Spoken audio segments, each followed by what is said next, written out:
Hello guys, welcome back to channel. This is me with Mallu Dub. ഇന്ന് നമ്മൾ കാണാൻ പോകുന്നത് എപ്പോഴത്തേതും പോലെ മറ്റൊരു സൂപ്പർ ഹീറോ മൂവിയാണ്. പക്ഷെ ഈ ഹീറോയ്ക്ക് പ്രത്യേകിച്ച് സൂപ്പർ പവർ ഒന്നും തന്നെ ഇല്ല. അപ്പോ സൂപ്പർ പവേഴ്സ് ഒന്നുമില്ലാത്ത ഈ മച്ചാൻ എങ്ങനെ ഒരു സൂപ്പർ ഹീറോ ആയി മാറി എന്നുള്ള കഥ പറയുന്ന ത്രില്ലിംഗ് അടിപൊളിയായിട്ടുള്ള ഒരു കിടുക്കാച്ച സ്റ്റോറിയാണ് ഇന്നത്തേത്. അപ്പോ കഥകൾ കേൾക്കാൻ ഇഷ്ടമുള്ള എന്റെ സ്വത്തു കുട്ടികൾ എല്ലാരും ഓടിവായോ, നമുക്ക് വേഗം തന്നെ കഥയിലേക്ക് കടന്നെല്ലാം. ബ്ലേഡായി മാറിയ നറൂട്ടോ ആ ഒരു ബ്ലേഡ് ഉപയോഗിച്ചുകൊണ്ട് തന്നെ വില്ലന്റെ നേർക്ക് പാഞ്ഞടുക്കുമ്പോ വേറെ ഒരു രക്ഷയില്ലാതെ വില്ലൻ ഇപ്പോ കാക്കാശിയെ ലോക്ക് ചെയ്ത് വെച്ചിരിക്കുന്ന ആ ഒരു കൈ പിൻവലിക്കും. ബ്ലേഡ് അവന്റെ ബോഡിയിൽ തട്ടി ചോര ചീറ്റി തെറിക്കുമ്പോ ദേഷ്യവും വാശിയും ഒരുപോലെ കയറിയ വില്ലനാവട്ടെ അവന്റെ കയ്യിലുണ്ടായിരുന്ന വാളെടുത്ത് പാവം നമ്മുടെ നറൂട്ടോയ്ക്ക് നേരെ വീശും. ചോര ചീറ്റി നറൂട്ടോ വെള്ളത്തിൽ പതിക്കുമ്പോ ചുറ്റും കൂടി നിന്ന നമ്മുടെ വാനരപ്പട വിചാരിക്കും നറൂട്ടോയുടെ കഥ കഴിഞ്ഞു എന്ന്. എന്നാൽ ഇവിടെ ഒരു ട്വിസ്റ്റ് ഉണ്ട്. രക്ഷപ്പെട്ട നമ്മുടെ കാക്കാശി കറക്റ്റ് ആയിട്ട് ആ ഒരു കത്തി തടുക്കുന്നുണ്ട്. ഒരു തവണ ശശിയായി, എപ്പോഴും ശശിയാവാൻ പറ്റുമോ? തന്നെ ഇത്ര നേരവും ലോക്ക് ചെയ്ത് വെച്ച വില്ലനോടുള്ള കലി അവന്റെ റെഡ് കണ്ണ് കാണിച്ച് തറപ്പിച്ചു നോക്കി വിറപ്പിച്ച് കളിയാണ് കാക്കാശി. ഈ സമയത്ത് കാക്കാശി രക്ഷപ്പെട്ടത് കണ്ട് കൂടെ ഉണ്ടായിരുന്ന നമ്മുടെ കുട്ടപ്പന്മാര് സന്തോഷം കൺട്രോൾ ചെയ്യാൻ പറ്റാതെ നറൂട്ടോയെ അഭിനന്ദിക്കാൻ തുടങ്ങും. മാത്രല്ല നമ്മുടെ കാക്കാശിക്കും ഇപ്പൊ നറൂട്ടോയോട് വലിയ റെസ്പെക്ട് ആണ്. നീ ഞാൻ വിചാരിച്ച പോലെയല്ല, നമ്മുടെ മാനം നീ കാത്തുന്ന് പറയുമ്പോ നറൂട്ടോ ആവട്ടെ അവൻ യഥാർത്ഥത്തില് എന്ത് തന്ത്രങ്ങളൊക്കെയാണ് ഉപയോഗിച്ചതെന്ന് മാസ്റ്ററിന് എടുത്ത് പറഞ്ഞു കൊടുക്കും. അതായത് നമ്മുടെ കുട്ടപ്പൻ നേരത്തെ കുറെ ക്ലൗൺസിന് ഉപയോഗിക്കുന്നതായിട്ട് നമ്മൾ കണ്ടില്ലേ, അത് വെറും കൺകെട്ട് വിദ്യ മാത്രമാണ്. അതിന്റെ ഇടയില് അതിലൊരു ക്ലൗൺ അവൻ ബ്ലേഡ് ആക്കി മാറ്റിയിട്ട് സാസുകയ്ക്ക് എറിഞ്ഞു കൊടുക്കും. ആ ബ്ലേഡാണ് കറക്റ്റ് ആയിട്ട് വില്ലന് നേരെ സാസുക പ്രയോഗിക്കുക.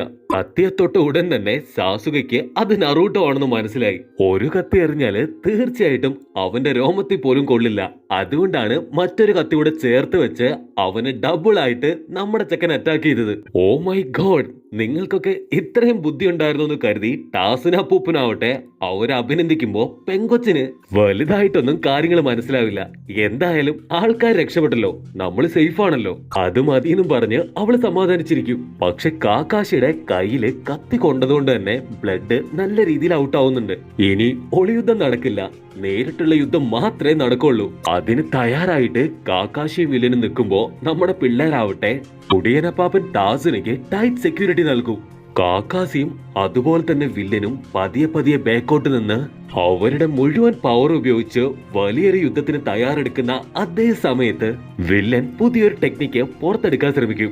ഞൊടിയിടയില് നമ്മുടെ കാക്കാശി ആവട്ടെ അത് ഷെരീങ്ക ടെക്നിക്ക് ഉപയോഗിച്ചുകൊണ്ട് അവന്റെ കണ്ണിലൂടെ കോപ്പി എടുക്കും. ആദ്യമായിട്ടാണ് ഷെരീങ്ക ടെക്നിക്ക് ലൈവായിട്ട് യൂസ് ചെയ്യുന്നത് നമ്മുടെ പിള്ളേര് കാണാം. വേറെ വഴിയില്ലാതെ വില്ലൻ അവന്റെ കൈ ഉപയോഗിച്ച് ഹും ഫട്സ്വാ എന്നൊക്കെ പറഞ്ഞ് ഓരോ വിദ്യ പുറത്തെടുക്കുന്ന സമയം കൊണ്ട് തന്നെ നമ്മുടെ ആള് അത് കറക്റ്റ് ആയിട്ട് കോപ്പി ചെയ്ത് അതുപോലെ തിരിച്ചു കാണിക്കും. പെട്ടെന്ന് പൊടുന്നനെ വെള്ളത്തിൽ നിന്ന് രണ്ട് ഡ്രാഗൺസ് തന്നെ കയറി വരും. വില്ലന്റെയും കാക്കാശിയുടെയും ഡ്രാഗൺസ് തമ്മില് ഒടുങ്ങാത്ത ഫൈറ്റ് നടക്കുമ്പോ വെള്ളത്തിലിരുന്ന് നമ്മുടെ നറൂട്ടോ കുട്ടപ്പൻ ഇമ വിട്ടാതെ ആ കാര്യങ്ങൾ നോക്കിയിരിക്കും. വില്ലനെ പോലും അത്ഭുതപ്പെടുത്തിക്കൊണ്ട് നമ്മുടെ ആള് വില്ലൻ ചെയ്യുന്ന ഓരോ ടെക്നിക്കും ഒരു പ്രാക്ടീസ് പോലും ഇല്ലാതെ ഞൊടിയിടയിൽ റിപ്പീറ്റ് ചെയ്യാണ്. ഇവനൊരു റിയൽ നിഞ്ച മാസ്റ്റർ തന്നെ. അതിന്റെ ഏറ്റവും വലിയ തെളിവാണല്ലോ നറൂട്ടോ കുട്ടപ്പൻ. കാക്കാസിയെ തോൽപ്പിക്കുക എന്നുള്ള കാര്യം പ്രയാസകരമാണെന്ന് അവൻ തിരിച്ചറിയുന്ന അതേ നിമിഷത്തില് മരത്തിന്റെ മേലേന്ന് എന്തോ ഒരു സാധനം ഇപ്പൊ ഇവരുടെ ഫൈറ്റ് എല്ലാം നോക്കിക്കൊണ്ടിരിക്കുന്നതായിട്ട് അവരുടെ ശ്രദ്ധയിൽപ്പെടും. ഇവിടെ ഫൈറ്റ് ആണെങ്കിൽ ഒരു കണ്ണാടിയിൽ റിഫ്ലക്ട് ചെയ്യുന്നത് പോലെ സെയിം റിപ്പീറ്റേഷൻ തന്നെയാണ്. പക്ഷെ ഇവിടെ ഒരു ഐഡിയയും കിട്ടാത്തത് പാവം നമ്മുടെ ടാസുനയ്ക്കും സാക്കുറയ്ക്കുമാണ്.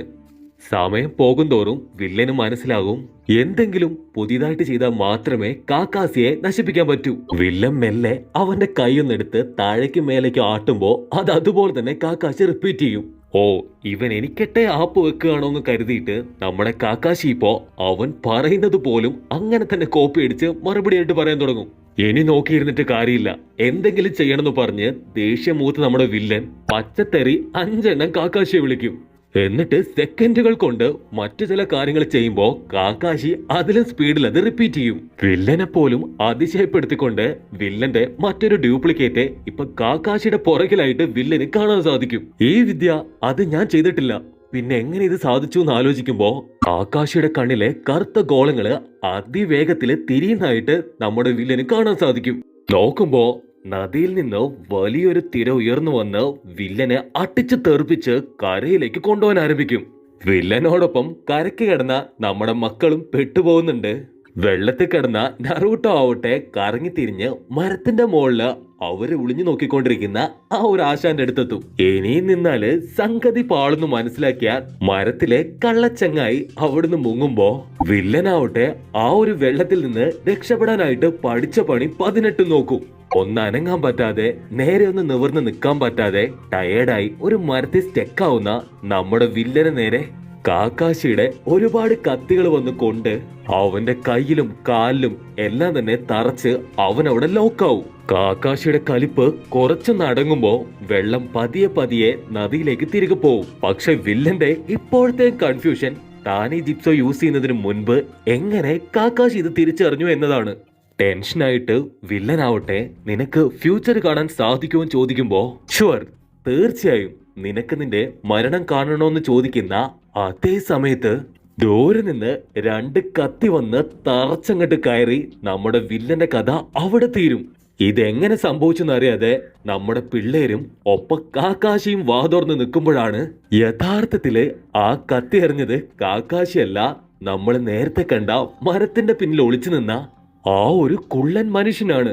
ഇവനാരടാ ആരടാ എന്നൊക്കെ പറഞ്ഞ് അവര് പരസ്പരം കൺഫ്യൂഷൻ അടിക്കുമ്പോ മുഖത്ത് മാസ്ക് ഒക്കെ വെച്ച് വികൃതനായിട്ടൊരു കുള്ളൻ.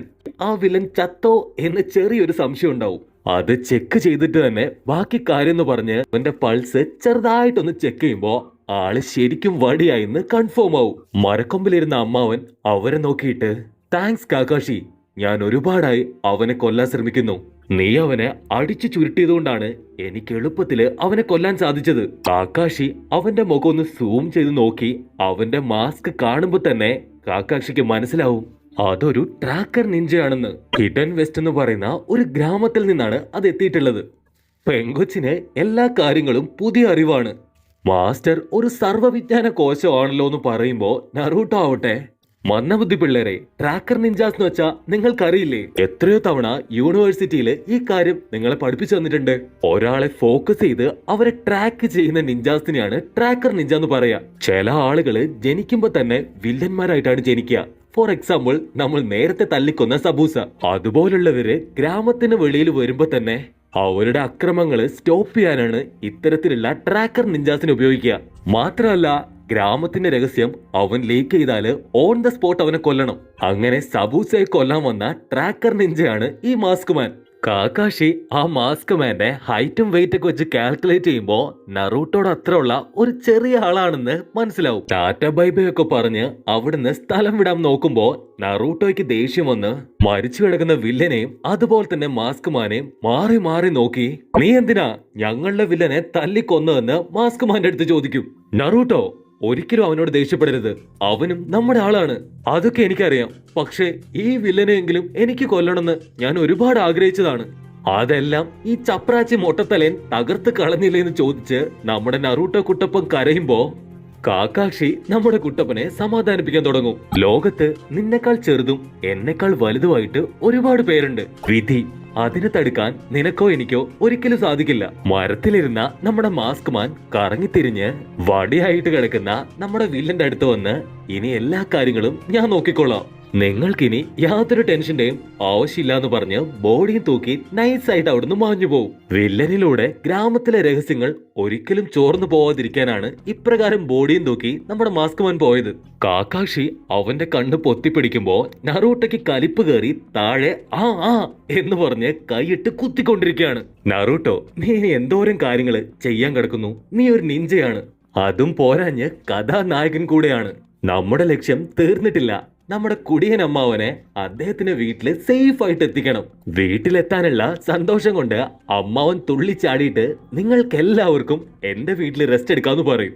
അവരോടൊപ്പം കാക്കാഷി 2 സ്റ്റെപ്പ് എടുത്തു വെച്ചതും അവനിപ്പോ ബോധം കെട്ട് താഴെ വീഴും. മാസ്റ്റർ മാസ്റ്റർ മാസ്റ്ററിന് എന്തു പറ്റി എന്ന് എല്ലാവരും ആകാംക്ഷയോടുകൂടെ നോക്കുന്ന അവിടെ വെച്ച് ഈ ഒരു എപ്പിസോഡും ഇവിടെ അവസാനിക്കുന്നു. സോ ഗായ്സ്, എങ്ങനെയുണ്ട്? നമ്മുടെ കാക്കാസി മാസ്റ്റർക്ക് ഇനി എന്ത് സംഭവിച്ചു എന്ന് അറിയണമെങ്കിൽ തീർച്ചയായിട്ടും അടുത്ത എപ്പിസോഡ് വരെ കാത്തിരിക്കണം. അപ്പൊ അടുത്ത എപ്പിസോഡായിട്ട് കാണുന്നത് വരെ it's me with Mallu episode.